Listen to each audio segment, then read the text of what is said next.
ওকে, so আমরা line number 15, 16, 17 আর 18 এখন করব সেকশন 1-এর পরে। এটা হচ্ছে সেকশন 2 এর স্টার্টিং। না বলছে, thou on whose stream mid the steep sky's commotion, loose clouds like earth's decaying leaves are shed, shook from the tangled boughs of heaven and ocean, angels of rain and lightning. না আমরা এই পার্টটা পরে করব, এখন শুধুমাত্র আমরা এইটুকু পার্ট করব, এখান থেকে এতটা পর্যন্ত। না এই সেকশনে আমরা দেখো আবার প্রথমেই শুরুটা যদি আমরা দেখি তাহলে সেটা দেখতে পাবো দাও।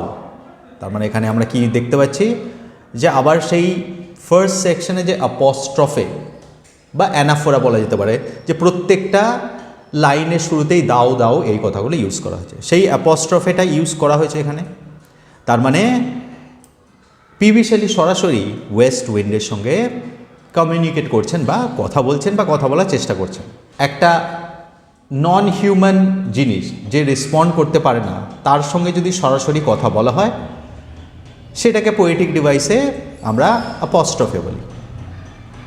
না এইখানে আমরা আগের চ্যাপ্টারে দেখেছিলাম বা আগের সেকশনে আমরা দেখেছিলাম যে পিবি শেলি কিসের উপরে ওয়েস্ট উইন্ডের এফেক্টটা দেখিয়েছিলেন। একটা হচ্ছে লিভস, পাতার উপরে, এইটার উপরে ওনার এফেক্টটা মানে ওয়েস্ট উইন্ডের এফেক্টটা দেখানো হয়েছিল। আর একটা হচ্ছে আমরা দেখতে পেয়েছিলাম সিডস মানে বীজ। তাহলে এই দুটো জিনিসের উপরে ওয়েস্ট উইন্ডের প্রভাব কি সেটা আমরা দেখতে পেয়েছিলাম ফার্স্ট সেকশন। আর এইখানে কিন্তু এই লিভস বা সিডস এই কোনোটার ব্যাপারেই আর উল্লেখ নেই। এখানে পিবি শেলি সুইচ করে মানে ফোকাস করছেন ওয়েস্ট উইন্ডের অন্য অ্যাসপেক্টগুলোর ব্যাপারে। এইখানে উনি সুইচ করছেন কিসের ওপরে? ক্লাউডস, মানে আকাশে যে মেঘ তার উপরে ওয়েস্ট উইন্ডের কী প্রভাব আছে সেটাই আমরা এই লাইনগুলো থেকে দেখতে পাবো। না দেখা যাক কি বলছেন। বলছেন দাও অন হুজ স্ট্রিম। এই স্ট্রিম মানে আমরা জানি যে একটা নদীর ছোট ধারা। তাহলে এই যে ওয়েস্ট উইন্ডটাকে একটা নদীর মতো ধরা হচ্ছে। Mid the steep sky's commotion. Steep মানে খাড়া, স্কাইজ মানে আকাশ। তার মানে আমরা বলতে পারি এটার পুরোটার মানে হচ্ছে মধ্য গগনের কথা বলা হচ্ছে। এবং মধ্য গগনে যখন বাতাস দেয়, ওয়েস্ট উইন্ড দেয়, তো সেটাকে যদি আমরা একটা নদীর ধারা ধরি তাহলে সেইখানে সেই মধ্য গগনে ওয়েস্ট উইন্ডের কী প্রভাব সেটাই আমরা জানতে চলেছি। কী প্রভাব? Loose clouds like earth decaying leaves are shade. না ওইখানেও সেই আমরা প্রথমে যে মেটাফোরটা পেয়েছিলাম যে লিভসগুলোকে বলা হয়েছিল সেগুলো ডেড, মৃত লিভস, এবং সেগুলোকে কর্পসের সঙ্গে বা সিডসগুলোকেও কর্পসের সঙ্গে তুলনা করা হয়েছিল। এখানে সেই একই মেটাফর কিন্তু এক্সটেন্ড করছেন। এখানেও বলছেন যে লুজ ক্লাউডস মানে এই যে ছেঁড়া ছেঁড়া ক্লাউডসগুলো আছে মানে মেঘ আছে, সেই মেঘগুলো কিসের সঙ্গে তুলনা করছেন? তারাও হচ্ছে আর্থস ডিকেইং লিভস। তার মানে জমিতে যে সমস্ত পচে যাওয়া মানে পচে যাচ্ছে, পচন ধরেছে এরকম পাতাগুলো, ঠিক সেই রকমই এই লুজ ক্লাউডসগুলোকে দেখতে লাগছে। আর শেড মানে তাদেরকে ছিঁড়ে ফেলা হয়েছে বা তারা পৃথক হয়ে গেছে। কোথার থেকে সেটা আমরা পরে আসছি। এখানে আরেকটু দেখে নিই যে অ্যালিউশন এখানে কি ইউজ করা হয়েছে। না এখানে আমরা জানি যে উনি দ্য ডিভাইন কমেডি সেইটার অ্যালিউশন বারবার ইউজ করছেন। এখানেও কিন্তু ইউজ করা হয়েছে। ডিভাইন কমেডিতে একটা সেকশনে বলা আছে যে যারা মৃত আত্মা, ডেড সোলস, তাদেরকে এই ডিকেইং মানে পচে যাওয়া বা পচনশীল পাতার সঙ্গে তুলনা করা হয়েছিল। এবং সেই একই তুলনা এখানে, কারণ এখানে সিমিলি, দেখো লাইক কথাটা ইউজ করেছে মানে সিমিলি ইউজ করেছে, সেই একই তুলনা কিন্তু এইখানেও করা হয়েছে। তার মানে এখানে আমরা আবার দি ডিভাইন কমেডির একটা অ্যালিউশন বা রেফারেন্স পেলাম। না এখানে এই শেড কথাটা আমরা দেখলাম যে এটা দিয়ে শেষ হয়েছে, মানে শেড মানে কোথাও থেকে ঝরে পড়েছে। না the question is from where, কোথার থেকে এই পচনশীল পাতাগুলো মানে এই লুজ ক্লাউডসগুলো পচনশীল পাতার মতো ঝরে পড়েছে। পিবি শেলি বলছেন তারা ঝরে পড়েছে shook from the tangled boughs of heaven and ocean. Now তাহলে উনি বলছেন এখানে খুব কমপ্লিকেটেড, দেখো মেটাফোরটা কীরকম, যে এই পুরো যে পৃথিবীর দুটো ভাগ আছে। একটাকে বলছেন উনি হেভেন মানে উনি বলতে চাইছেন আকাশের কথা, মানে এই স্কাইজ কমোশন, এটা হচ্ছে হেভেন। আর এই যে ওশিয়ান মানে উনি আর্থকে, মানে মাটিকে, মানে পৃথিবীর জমিকে উনি বলছেন। তাহলে এই দুটোর জন্য উনি হেভেন অ্যান্ড ওশিয়ান ইউজ করেছেন। তাহলে ওশিয়ান হচ্ছে ফর আর্থ আর হেভেন হচ্ছে ফর স্কাই। তো উনি বলছেন এই হেভেন অ্যান্ড ওশিয়ান, এই দুটো মিলে মানে আর্থ আর স্কাই, এই দুটো মিলে একটা ট্রির সৃষ্টি করেছে। ধরা যেতে পারে এটা একটা গাছ, এবং সেই গাছের মধ্যে এই যে ক্লাউডসগুলো সেগুলো হচ্ছে পাতা, এবং সেই পাতাগুলোই এই হেভেন অ্যান্ড আর্থ এই ট্রি থেকে ঝরে পড়েছে। ওকে, তো সেই জন্য এই মেটাফোরটা উনি ইউজ করেছেন যে শুক ফ্রম দ্য ট্যাঙ্গেল বোজ। ট্যাঙ্গেল মানে আমরা জানি পেঁচালো, বোজ মানে আমরা শাখা পোশাখা। তার মানে এই শাখা পোশাখা থেকে, মানে হেভেন অ্যান্ড আর্থ মানে স্কাই আর আর্থের শাখা পোশাখা থেকে মনে হচ্ছে যেন এই লুজ ক্লাউডস মানে আলগা মেঘগুলো আলাদা হয়ে গেছে, এবং তাদেরকে দেখতে পচনশীল পাতার মতো লাগছে। ঠিক যেরকম পচনশীল পাতাগুলো কী হয়, ওয়েস্ট উইন্ড এসে তাদেরকে এলোমেলোভাবে বিভিন্ন দিকে উড়িয়ে নিয়ে যায়, ঠিক সেরকমভাবে আকাশেও সেই একই ঘটনা হচ্ছে। আকাশেও এই আলগা মেঘগুলোকে ওয়েস্ট উইন্ড তার প্রবল ক্ষমতার মাধ্যমে এলোমেলোভাবে এদিক ওদিক তাড়িয়ে নিয়ে বেড়াচ্ছে। নাও এই যে লুজ ক্লাউডসের ব্যাপারে আমরা যদি কল্পনা করি, তাহলে আমাদের কল্পনায় কি আসে, যে সাদা পেঁজা তুলোর মতো ছেঁড়া ছেঁড়া মেঘ, এবং এটা খুবই দৃষ্টিনন্দন বা খুব আনন্দদায়ক একটা দৃশ্য, যে একটা পরিষ্কার আকাশ, সেই পরিষ্কার আকারে পেঁজা তুলোর মতন মেঘগুলো চারিদিকে ভেসে বেড়াচ্ছে। ঠিক সেকশন 1-এ যেরকম দেখেছিলাম যে উনি ড্রাই লিভসের জন্য কোনো প্লেজেন্ট দৃশ্যের সৃষ্টি করেননি, এখানেও কিন্তু উনি অ্যাজ এ রিডার তোমাকে এটা ভাবতে বাধ্য করছেন না যে এটা একটা প্লেজেন্ট সিন। ইনফ্যাক্ট উনি বলছেন এই যে লুজ ক্লাউডস, এগুলো কিন্তু এরকম পেঁজা তুলোর মতো বা এরকম সুন্দর দেখতে মেঘ নয়। এই যে মেঘ, সেগুলো হচ্ছে full of angels of rain and lightning. মানে এই যে এঞ্জেলস, তাহলে এখানে দেখো সব থেকে সরাসরি একটা বাইবেলের সঙ্গে তুলনা এখানে কিন্তু পিবি শেলি প্রথম দিলেন। ওগুলোতে তো আগের সেকশনটা উনি হিন্ট দিয়েছিলেন যে বাইবেল থেকে উনি রেফারেন্স নিয়েছিলেন। এখানে এঞ্জেলস, কারণ ক্রিশ্চিয়ানিটিতে স্পেশালি বাইবেলে এঞ্জেলসের উল্লেখ সর্বত্র আছে, এবং ঠিক সরাসরি ওই এঞ্জেলস কথাটাকেই এখানে উনি ইউজ করেছেন। কিন্তু আমি জানি উনি পিবি শেলি উনি ক্রিশ্চিয়ানিটিতে বিশ্বাস করতেন না, ইনফ্যাক্ট কোনো রিলিজনে বিশ্বাস করতেন না। উনি বলছেন অফ রেন অ্যান্ড লাইটনিং। উনি বলছেন এই যে এঞ্জেলস, এই এঞ্জেলসগুলো কোনো সাধারণ এঞ্জেলস নয়, বা এই এঞ্জেলসগুলো কোনো ভালোর এঞ্জেলস নয়। এরা হচ্ছে, এদের মধ্যে কি আছে, এদের মধ্যে বৃষ্টি আছে এবং লাইটনিং মানে বিদ্যুৎ আছে। তার মানে এই যে ক্লাউডস, লুজ ক্লাউডস, এই ক্লাউডসগুলো সাদা পেঁজা তুলোর মতো নয়, এগুলো হচ্ছে অ্যাকচুয়ালি কালো মেঘ, এবং যে মেঘের মধ্যে থেকে আমরা বৃষ্টি এবং বজ্রপাত এবং বিদ্যুৎ পাই। That is not safe at all. ওই রকম যদি কালো মেঘ থাকে, তাহলে আমরা কি করি, আমরা বিপদের আভাস পাই এবং বাড়ির মধ্যে আশ্রয় গ্রহণ করি। এই যে loose clouds, they are not ordinary clouds, এইগুলো হচ্ছে অ্যাকচুয়ালি কালো বিপদ ডেকে আনার মতন মেঘ। মানে এত কালো মেঘ যে মনে হচ্ছে যেন এই মেঘ থেকে যদি বৃষ্টি হয় তাহলে প্রলয় আসার সম্ভাবনা আছে। এবং এই ধরনের মেঘগুলোকেই ওই মধ্য গগনে দি ওয়েস্ট উইন্ড তার প্রভূত ক্ষমতার মাধ্যমে এদিক থেকে ওদিক তাড়িয়ে নিয়ে বেড়ায়। So this is the meaning of this lines. তাহলে এই লাইনগুলোর মানে হচ্ছে মোটামুটি এটা। তাহলে আমাদের এখান থেকে দুটো ইম্পর্টেন্ট জিনিস মনে রাখতে হবে, যে মাল্টি লেয়ার্ড মেটাফোর এখানে ইউজ করা আছে। একটা মেটাফোর হচ্ছে এই আকাশ এবং জমি, এই দুটোকে ওই মেঘগুলোর গাছ হিসাবে কল্পনা করা হয়েছে, এবং সেই মেঘগুলো হচ্ছে এই আকাশ এবং জমি নামক গাছের পাতা, এবং সেগুলো ওয়েস্ট উইন্ডের প্রভাবে কি হয়, তাদের গাছ থেকে আলাদা হয়ে যায়। এটা একটা মেটাফোর। আর সেকেন্ড মেটাফোর এঞ্জেলস ইউজ করা হয়েছে, কিন্তু এই angels of rain and light, তার মানে ঘন কালো মেঘকে angels of rain and lightning বলে এখানে সম্বোধন করা হয়েছে। এই দুটো জিনিস আমাদের মনে রাখতে হবে। না, এবার যদি আমরা একটু মিটারটা দেখি, মোটামুটি মিটার এখানে আয়াম্বিক পেন্টিমিটারকে ইউজ করার চেষ্টা করা হয়েছে, কিন্তু যেহেতু আমরা এখন ওয়েস্ট উইন্ডের ব্যাপারেই কথা বলছি, সেখানেও কিন্তু আয়াম্বিক পেন্টিমিটার ঠিকঠাকভাবে রাখা যাচ্ছে না। ফর এক্সাম্পল লাইন নাম্বার 70, এই লাইন নাম্বার 17-এ আমরা যদি যাই তাহলে সেখানে দেখব 10টা সিলেবেলের পরিবর্তে 12টা সিলেবেল আছে। আয়াম্বিক পেন্টামিটারে 10টা হয়, কিন্তু এখানে 12টা হয়েছে। একই কারণ, যেহেতু west wind is very violent, সে কোনো বাউন্ডারির মধ্যে বাঁধা ধরা থাকে না তার জন্য।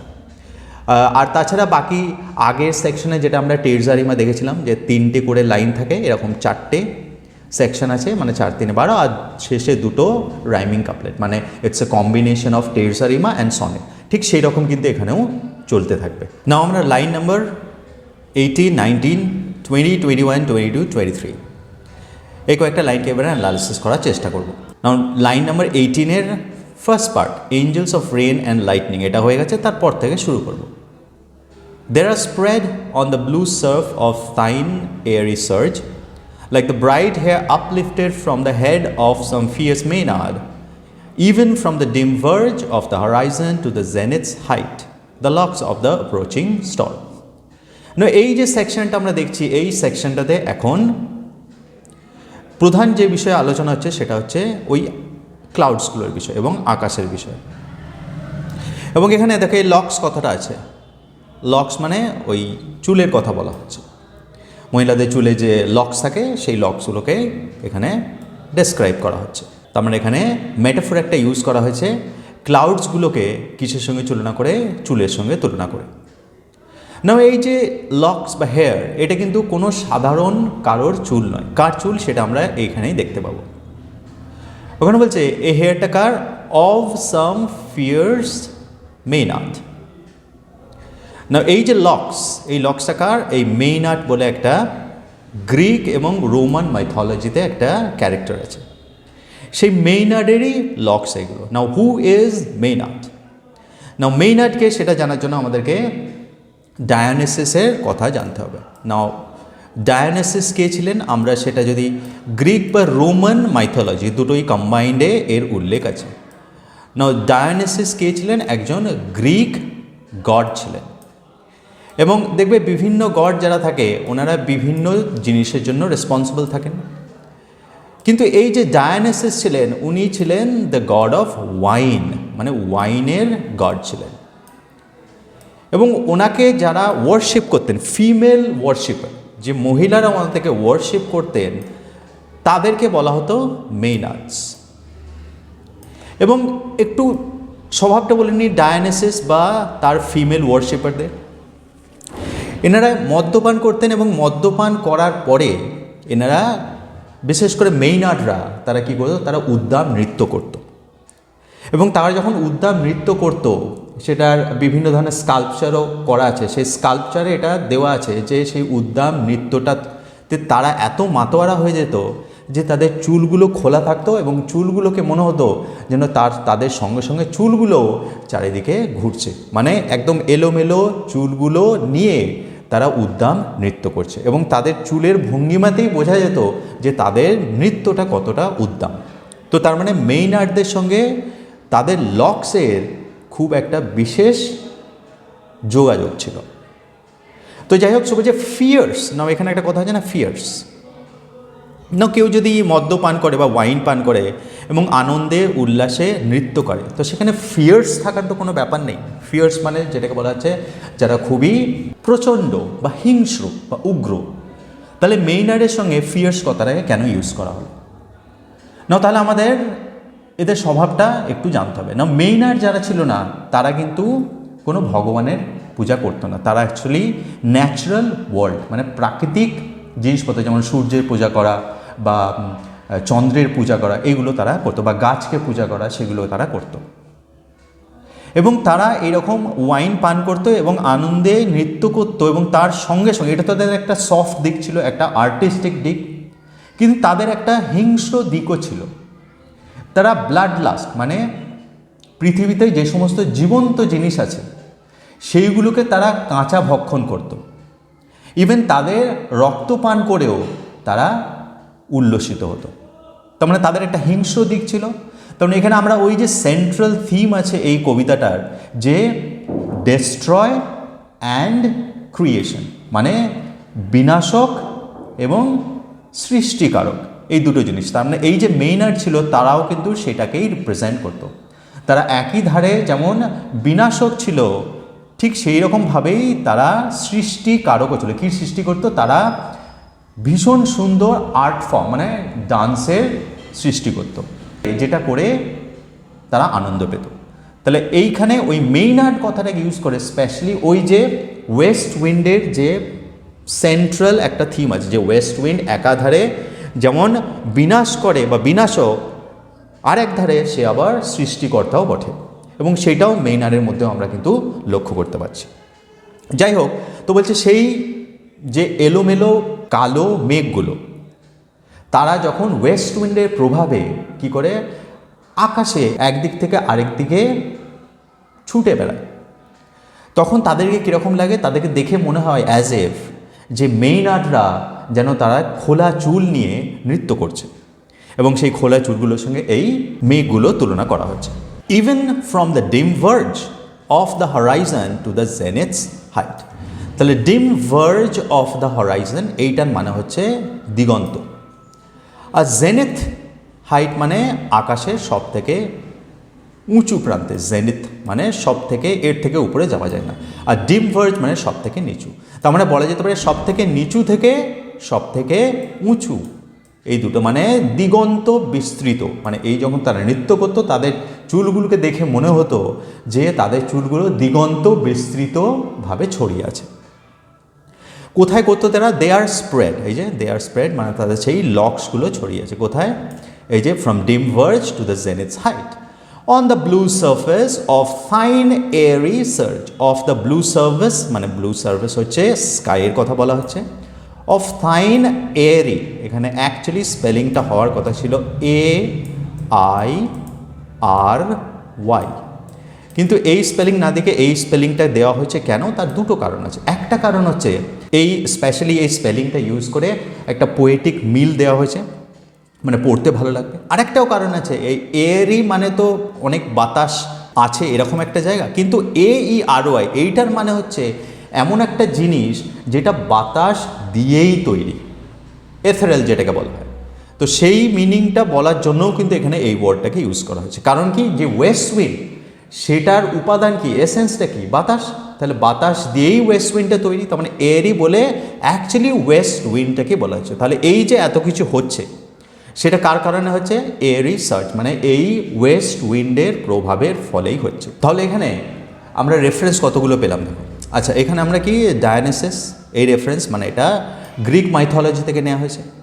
আবার আমরা ক্রিশ্চিয়ানিটি এঞ্জেলস কথাটা যখন ইউজ করেছিলেন, যেমন এখানেও আছে এঞ্জেলস কথাটা ইউজ করে সরাসরি উনি ক্রিশ্চিয়ানিটি মানে বাইবেলের থেকে রেফারেন্স নিয়েছিলেন। আবার দেখেছিলাম আরেকটা লাইনে উনি বলেছিলেন লর্ড বিষ্ণু একাধারে ডিস্ট্রয়ার অ্যান্ড প্রিজার্ভার, তার মানে সেখানে আমার লর্ড বিষ্ণু আর শিবা এদের আমি মানে হিন্দু মাইথোলজির রেফারেন্স পেয়েছিলাম। তাহলে এটা থেকে পিবি শেলি কী বলতে চাইছেন? উনি বলতে চাইছেন এই যে ওয়েস্ট উইন্ড, এই ওয়েস্ট উইন্ড কোনো একটা পার্টিকুলার কালচারের মধ্যে সীমাবদ্ধ নেই, এর উপস্থিতি সব জায়গায়, সব কালচারে মানে পৃথিবীর সব জায়গাতেই এর উপস্থিতি আছে। এবং এইটাকে বোঝানোর জন্যই উনি ডিফারেন্ট কালচারাল ট্রেডিশন বা ডিফারেন্ট কালচার থেকে রেফারেন্স নিয়েছে। Okay, so this is the meaning of these lines. তাহলে মোটামুটি এই লাইনগুলোর থেকে এই মিনিংটাই আমরা দেখতে পাচ্ছি। না, এখানে আরেকটা জিনিস আমাদের জানা আছে। কি সেই জিনিস? সেই জিনিসটা হচ্ছে দেখো এখানে বলছে the locks of the approaching storm. এই যে কথাটা আছে the locks of the approaching storm, এই আমরা যদি পুরো এতগুলো লাইন পড়ি না তাহলে আমরা বুঝতে পারবো যে this is actually the subject, এটাই হচ্ছে এই পুরো লাইনগুলোর subject. Now as per the English language সাবজেক্টে কোথায় আসা উচিত? সাবজেক্টে আসা উচিত সেন্টেন্সের শুরুতে, কিন্তু এখানে সেন্টেন্সের শুরুতে না এসে সাবজেক্টটা কোথায় এসছে? একদম শেষে, উল্টো। নাও এই ধরনের অদ্ভুত একটা সিনট্যাক্স ব্যবহার করা হয়েছে, কারণ দেখো এটাকে যদি আমি এখানে নিয়ে আসি, এই দেয়ারের পরিবর্তে যদি লিখি the locks of the approaching storm আর spread on the blue surface of fine airy surge, তাহলে দেখো পুরো লাইনগুলোকে ইট উইল মেক সেন্স, একবারে বুঝতে পারবো। আবার দেখো এখানে এনজাম্পমেন্ট ইউজ করা হয়েছে। এনজাম্পমেন্ট মানে কি? কোনো লাইনের শেষে কিন্তু ফুল স্টপ দেওয়া নেই, মানে মনে হচ্ছে অ্যাজ এফ এই পুরো সেকশনটা হচ্ছে একটা কন্টিনিউয়াস লাইন, এবং এই লাইনটার এখান থেকে যদি আমি পড়তে শুরু করি তাহলে আমাকে এত দূর পর্যন্ত এসে তবে সাবজেক্টটার দেখা পেতে হবে। তার মানে অ্যাজ এফ মনে হচ্ছে যে ওয়েস্ট উইন্ডটাও ঠিক সেরকমই। ওয়েস্ট উইন্ড আমরা আগে পেয়েছিলাম যে কী করতো, সেই ওয়েস্ট উইন্ড যে শুকনো পাতা আছে সেগুলো শেষে যেগুলো আছে সেগুলোকে আগে নিয়ে যেত, আবার আগেরগুলো পিছনে করে দিত। এবং সেইটাই করার জন্য মানে এইটাকে এইখানে অ্যাকচুয়ালি হওয়া উচিত, কিন্তু পিবি শেলি বলতে চাইছেন যে ওয়েস্ট উইন্ড এত ভায়োলেন্ট এবং তার এত প্রচণ্ডতা যে তার ফলে ঠিক সে যেরকমভাবে এলোমেলো করে দিচ্ছে ওই কালো মেঘগুলোকে, ঠিক সেই রকমভাবেই সে এই সেন্টেন্সটাকেও ঠিক থাকতে দিচ্ছে না। এই সেন্টেন্সটা অ্যাকচুয়ালি এখানে থাকা উচিত, কিন্তু ওয়েস্ট উইন্ডের প্রভাবে সে শেষে চলে এসছে। কনভলিউটেড মানে বলা যেতে পারে একটা উল্টো ধরনের, মানে আপসাইড ডাউন, এরকম একটা সেন্স ক্রিয়েট করতে চাইছেন রিডার্সদের মনে। এবং সেই জন্য এই সাবজেক্টটাকে প্রথমে না ইউজ করে এখানে ইউজ করা হয়েছে। এই জিনিসটা আমাদের একটু মাথায় রাখতে হবে। আচ্ছা, আরেকটা জিনিস আছে গাইজ, দেখো এখানে আছে একটা অ্যাপ্রোচিং স্টর্ম। তাহলে আমরা ওই যে প্রথমে বলেছিলাম যে এই যে ক্লাউড, সেটা সাধারণ পেজা তুলোর মতন কোনো ক্লাউড নয়। সেই ক্লাউডটা এত কালো এবং তার মধ্যে কি আছে, বৃষ্টি আছে এবং লাইটনিং মানে বিদ্যুৎ আছে। তার মানে এবং সেটা দেখে মনে হচ্ছে যে সেটা কোনো অ্যাপ্রোচিং স্টর্ম, মানে খুব ভয়ঙ্কর একটা প্রলয়ের অশনি সংকেত দিচ্ছে। এবং এখান থেকে সেটা আরও আমাদের ক্লিয়ার হয়ে গেল যে হ্যাঁ ঠিক সেই রকম মেঘের কথাই কিন্তু পিবি শেলি বলতে চাইছিলেন, যে মেঘটা প্রলয়ের সৃষ্টি করার ক্ষমতা রাখে। এবার আমরা যদি একটু এখানকার রাইমিং স্কিম এবং মিটারটা দেখি, তাহলে দেখব মোটামুটি সব কটা লাইনেই আয়াম্বিক পেন্টামিটার ফলো করা হয়েছে আর রাইমিং স্কিমটাকেও ঠিকঠাক রাখা হয়েছে। কারণ কি? কারণ এখানে দেখো এই যে ওয়েস্ট উইন্ডের ওলট পালট অবস্থা করার যে ক্ষমতা, সেটা কিন্তু এখানেই করে দিয়েছে। এই যে আমরা যেটা ডিসকাস করলাম যে এই পুরো সেন্টেন্সের সিনট্যাক্স পাল্টে দিয়েছে, এই সেন্টেন্সটার সাবজেক্টে একদম শেষে চলে এসছে, ওয়্যারাস যেটা প্রথমে থাকার কথা। যেহেতু সিনট্যাক্সটাকে একটু বিকৃত করে দেওয়া হয়েছে, সেই জন্য মিটার বা রাইমিং স্কিমে বিশেষ কোনো পরিবর্তন করা হয়নি। Now line number 23, 24, 25, 26, 27, 28। The locks of the approaching storm, এতটা আমরা করেছি। তারপর থেকে করি দাউ ডার্জ of the dying year, to which this closing night will be the doom of a vast sepulchre, vaulted with all thy congregated might of vapors, from whose solid atmosphere black rain and fire and hail will burst. তাহলে এখানে আমরা দেখতে পাচ্ছি অনেকগুলো metaphor আছে, সেই মেটাফোরগুলো একে একে আমাদেরকে বুঝতে হবে। প্রথমেই আমরা আবার সেই দাউ কথাটা পাচ্ছি, মানে সেই অ্যাপস্ট্রফে। এই অ্যাপস্ট্রফিটা বারবার কেন ইউজ করছেন পিবি শেলি? কারণ ওনার নিজেরও সন্দেহ আছে যে ওয়েস্ট উইন্ড আদৌ তার কথা শুনছে কিনা, এবং সেই জন্য সরাসরি অ্যাপস্ট্রফি ইউজ করে বলতে চাইছেন যে তুমি শোনো। এখানে ডার্জ, বেশ ডার্জ মানে কি বাংলাতে বলতে গেলে সোজাসুজি ডার্জ মানে হচ্ছে মরা কান্না, হাহাকার করে যে কান্না বা বিলাপ, সেটাকে বলা হয় ডার্জ। কেউ মারা গেলে শোক করে এই রকমের সুর করে একটা কান্না হয়, সেই সুর করে কাঁদাটাকে বলা হয় ডার্জ। অফ দ্য ডাইং ইয়ার, তো বলছে এই তুমি কীরকম, মানে তুমি বহন করে নিয়ে আসো একটা কান্নার মতো। মানে west wind is compared as a mournful sad song of the dying year, মানে বছর শেষ হয়ে যাচ্ছে, সেই বছর শেষের একটা সিম্বল বহন করে the west wind, to which this closing night. তাহলে ডার্জ একটা মেটাফোর, আর একটা মেটাফোর এখানে পেলাম ক্লোজিং নাইট। ক্লোজিং নাইট মানে নাইট ফল হচ্ছে, তার মানে অন্ধকার নেমে আসছে। না এবার দেখো পিবি শেলি কীভাবে বর্ণনা করছেন সে অন্ধকার নেমে আসাটা। উনি বলছেন to which this closing night will be the dome of a vast sepulchre. Now এই ডোম মানে কি? ডোম মানে হচ্ছে একটা গম্বুজ, আর সেপালচার মানে সমাধি, যেখানে সমাধি দেওয়া হয় বা কবর দেওয়া হয়, সেটাকে বলা হয় সেপালচার। তাহলে গম্বুজ কীরকম হয় দেখতে? দেবে গম্বুজটা অনেকটা এইরকম ধরনের হয়। তো বলছে এই যে closing night, to which this closing night মানে এই রাত্রির অন্ধকারটা যে নেমে আসছে, সেই রাত্রির অন্ধকারটার সঙ্গে কার তুলনা করা হয়েছে? দ্য শেপ অফ আ ডোম। মানে মনে হচ্ছে রাত্রির অন্ধকারটা ঠিক একটা গম্বুজের উপরে ভাগটা যেরকম থাকে, ঠিক সেইভাবেই পৃথিবীতে এই অন্ধকার রাত্রিটা নেমে আসছে একটা গম্বুজের ছাদের মতো। কিন্তু সেই গম্বুজটার তলায় কী আছে? গম্বুজটার তলায় তো অনেক কিছু থাকতে পারে, একটা অট্টালিকা থাকতে পারে, একটা প্রাসাদ থাকতে পারে, কিন্তু গম্বুজটার তলায় আছে একটা সমাধি, সেপালচার। এবং বলছে vaulted with all thy congregated might of vapors। যদি এইটাকে আমরা ধরতে পারি গম্বুজের ছাদ। তাহলে দেখবে একটা ছবি তুমি যদি গুগলে যাও তাহলে দেখবে এই গম্বুজের ছাদটাকে দৃঢ়ভাবে রাখার জন্য, মানে যাতে পড়ে না যায়, তাহলে এইরকম দেওয়া হয়, এক ধরনের রড বা কিছু ধরনের দিয়ে সাপোর্ট দেওয়া হয়। তো বলছে এই যে কংগ্রিগেটেড মাইট অফ ভেপার্স, এটাও একটা মেটাফর। গেছে এটা কিসের মেটাফর? এই কংগ্রিগেটেড মাইট অফ ভেপার্স মানে বলা হচ্ছে সেই কালো আমরা যে পেয়েছিলাম ক্লাউডস, সেইগুলো। তো বলছে এই যদি এই রাত্রিটাকে একটা গম্বুজ ধরা হয়, তাহলে বলছে সেই গম্বুজটাকে সাপোর্ট করে কি দাঁড়িয়ে আছে? সেই গম্বুজটাকে সাপোর্ট করছে এই কালো মেঘগুলো। ওই যে কংগ্রিগেটেড মাইট অফ ভেপার্স মানে কালো মেঘগুলোর কথা বলা হচ্ছে, তাহলে এইগুলোর কথা বলা হচ্ছে। ফ্রম হুজ সলিড অ্যাটমসফিয়ার, মানে কার? এই ভেপার্স মানে ওই ক্লাউডসগুলো, যে অ্যাটমসফিয়ার থেকে black rain, fire and hail will burst. এখানে আমরা আসছি, তার আগে এইখানটা আরেকবার চলে যায় যে কেন সেপালচার ইউজ করা হলো। এই যে গম্বুজটা কেন একটা সেপালচার মানে একটা সমাধির উপরে একটা গম্বুজ, এই পিকচারটা বা এই মেটাফোরটা কেন? একটা ব্যাপার আছে যে সমাধি যখন হয়, তার মানে সমাধি কিসের? সমাধি একটা মানুষের হয়, কিন্তু এখানে মেটাফরিক্যালি পিভিশালি বলতে চাইছেন এই সমাধিটা দুটো জিনিসের হতে পারে। নাম্বার ওয়ান, একটা সমাধি হচ্ছে বিলিফ সিস্টেমের। বিলিফ সিস্টেম মানে কি? তখনকার যুগে সেই সময় আমি বলেছিলাম ভীষণ পলিটিক্যাল টার্মোয়েল চলছিল, এবং কিং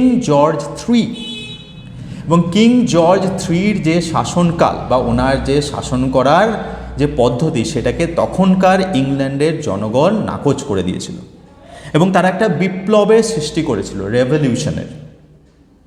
এবং সেই জন্য আমার বলা হচ্ছে যে কিং জর্জ এবং তাদের যে শাসন বা তাদের যে সিস্টেম বা তাদের যে বিলিফ, সেইটার সমাধির কথা বলা হয়েছে। আর একটা জিনিস হচ্ছে, দেখো কংগ্রিগেটেড কথাটা দেওয়া আছে। কংগ্রিগেটেড মানে হচ্ছে, এটা ক্রিশ্চিয়ানিটি ইউজ করা হয়। কংগ্রিগেটেড মানে একটা ধার্মিক সভা বা ধার্মিক একটা জমায়েতকেও কংগ্রিগেশন বলা হয়।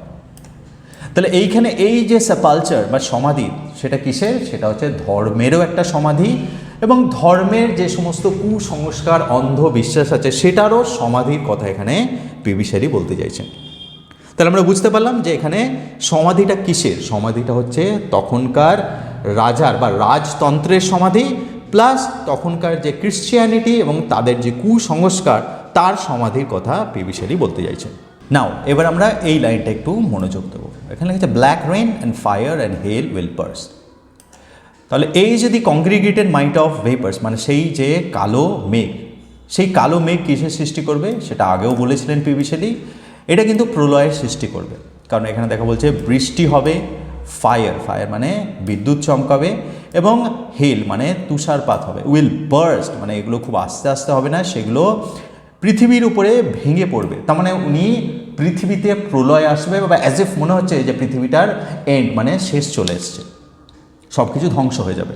সেইটারই একটা আভাস উনি দিচ্ছেন যে এত ঘন কালো মেঘ করেছে। আর একটা কথা আছে এখানে, ব্ল্যাক রেন তো কখনো ব্ল্যাক হয় না, কালো মেঘ কি হয়? কিন্তু এখানে ব্ল্যাক রেন কেন বলছেন? গাইজ একটা জিনিস মনে রাখবে যে 1800 দশকে সেই সময় একটা বিশেষ ব্যাপার হয়েছিল। সেই সময় ইংল্যান্ডে সফট কোল বলে একটা জিনিস। সফট কোল মানে কি? সেটা কয়লাই বলা যেতে পারে, কিন্তু সফট কেন? কারণ সেই কয়লাটা জ্বালালে যে ধোঁয়াটা সৃষ্টি হতো, সেই ধোঁয়াটা ভীষণ ঘন হতো এবং খুবই অস্বাস্থ্যকর ছিল, এটা একটা জিনিস। এবং সেইটা জ্বালালে প্রচুর ছাই উৎপাদন হতো। তার মানে বোঝা যাচ্ছে, এবং সেই ছাইগুলো এবং সেই ধোঁয়া, সেটা যেই তো সেই মেঘগুলোতে জমা হতো, এবং তার ফলে সেই মেঘের মধ্যে যে বৃষ্টি জমা থাকতো, সেই বৃষ্টিটার মধ্যে অনেক ছাই এবং এই সফট কোল পুড়ে যাওয়ার ফলে যে স্মোক সৃষ্টি হয়, সেটাও জমা হতো। সেই জন্য এই সফট কোল মানে এই কয়লা থেকে ওই মেঘগুলো সৃষ্টি হয়েছে বলে উনি ব্ল্যাক রেন কথাটাকে ইউজ করেছেন। তার মানে উনি তখনকার যুগের যে পলিউশন, সেই পলিউশনের কথাও কিন্তু এখানে বলতে চেয়েছেন, and that is the reason উনি ব্ল্যাক রেন ইউজ করেছেন। তাহলে এখানে আমরা দুটো মেটাফর দেখতে পাচ্ছি, এ ডার্জ এটা একটা মেটাফর, মানে কান্না, সেটা হচ্ছে ওয়েস্ট উইন্ডকে একটা স্যাড মুনফুল সঙ্গের সঙ্গে তুলনা করা হচ্ছে। আর নাইটস ফলিং, যে অন্ধকার নেমে আসছে পৃথিবীর বুকে, এবং সেটাকেও উনি এখানে মেটাফর দিয়ে আমাদের সামনে তুলে ধরেছে। না, এটা তো গেল মোটামুটি মিনিং। না, যেহেতু আমরা ওয়েস্ট উইন্ডের ব্যাপারেই কথা বলছি, তাহলে আমাদের ধরে নিতে হবে যে পারফেক্ট আয়াম্বিক পেন্টামিটার বা রাইমিং স্কিম থাকবে না। এখানে ইররেগুলারিটিটা দেখে নিই। আচ্ছা, এখানে যেহেতু 27 আর 28 এই দুটো হচ্ছে সেকশন 2 এর শেষ দুটো লাইন, তার মানে এখানে এই দুটো লাইনের মধ্যে একটা রাইমিং কাপলেট থাকার কথা, কিন্তু নেই। দেখো এখানে কি আছে, অ্যাটমসফিয়ার আর হিয়ার, এখানে আবার স্ল্যান্ট রাইম ইউজ করা হয়েছে। স্ল্যান্ট রাইম কেন ইউজ করা হয়েছে? টু ডেপিক্ট, বা এটা বলানোর জন্য যে ওয়াইল্ড ওয়েস্ট উইন্ড সে সব কিছুকেই এলোমেলো করে দেয়। সেকেন্ড, আচ্ছা এখানে আমি যদি এইখানে যাই, দেখো অফ দি ডাইং, এতটুকু নিতে হবে। দেখো এইটাও আনস্ট্রেসড, এইটাও আনস্ট্রেসড, আর ডাইংটা স্ট্রেসড। তো এইরকম যদি পরপর ইউজ করা হয়, একটা আনস্ট্রেসড, তারপরে একটা আনস্ট্রেস সিলেবল, তারপরে আবার একটা স্ট্রেস সিলেবল, এই ধরনের, এটাকে বলা হয় অ্যানাপেস্ট। তার মানে এখানে অ্যানাপেস্ট ইউজ করা হয়েছে, তার মানে এখানে আয়াম্বিক পেন্টামিটারটাকে ঠিকঠাক ফলো করা যায়নি, কারণ আয়াম্বিক পেন্টামিটার ফলো করলে এখানে আনস্ট্রেস, এখানে স্ট্রেসড হওয়ার কথা ছিল। এটা 2 নম্বর গেল। তাহলে একটা এখানে স্লাইন্ট রাইম আর এখানে একটা অ্যানাপেস্ট পেলাম। আর একটা ব্যাপার আছে, যেটা হচ্ছে যদি আমরা এই 25 নম্বর লাইনে যাই, The locks of the approaching storm, thou dirge of the dying year, to which this closing night will be the dome of vast sepulture. না, এখানে এই যে কমা আছে, তো এই কমাটা না দিয়ে এখানে কিন্তু ফুল স্টপ দেওয়া উচিত ছিল, বিকজ মনে হচ্ছে না this is the end of the sentence. কিন্তু এখানে দেখো তারপরেও কিন্তু কন্টিনিউ, মানে এই যে মেটাফোরটা ছিল, আমরা বলেছিলাম রাত্রি নেমে আসছে, সেটা মেটাফোরটা উনি দিচ্ছেন, সেই মেটাফোরটা আরও এক্সটেন্ড করেছেন এখানে, vaulted with all thy congregated mind of vapours. তো মানে এখানে একটা ফিলিং উনি দিতে চাইছেন যে লাইনটা যেন শেষ হয়েও শেষ হচ্ছে না, তারপরেও আবার যেন কোনো কিছু একটা প্রবল শক্তির ফলে সেই লাইনটা ওখানে শেষ হতে গিয়েও শেষ না হয়ে আগে চলে যাচ্ছে। তার মানে একই ধারে এইখানটা একটা এনস্টপড অ্যান্ড এনজ্যামমেন্ট দুটোই আছে, মানে মনে হচ্ছে এখানে লাইনটা শেষ, আবার মনে হচ্ছে এখানে লাইনটা শেষ নয়। তাহলে এই ফিলিংটাও কেন হচ্ছে? Same, because of the wild West wind. কারণ ওয়াইল্ড ওয়েস্ট উইন্ড এইরকম যে সব কিছু বাউন্ডারি সেগুলোকে সে পুশ করে, বা সেইগুলোকে সে ভেঙে চুরে দিয়ে এগিয়ে যেতে চায়, এবং সেই এফেক্টটা বা সেই ইমপ্রেশনটা দেওয়ার জন্য কিন্তু এখানে অদ্ভুত একটা পোয়েটিক ডিভাইস ইউজ করা হয়েছে, যেটা একাধারে এনজ্যামমেন্ট আবার এনস্টপ। সো এটা গেল মোটামুটি সেকশন 2 এর বর্ণনা। না, আমরা পরের ভিডিওতে সেকশন 3টা নিয়ে ডিসকাস করব।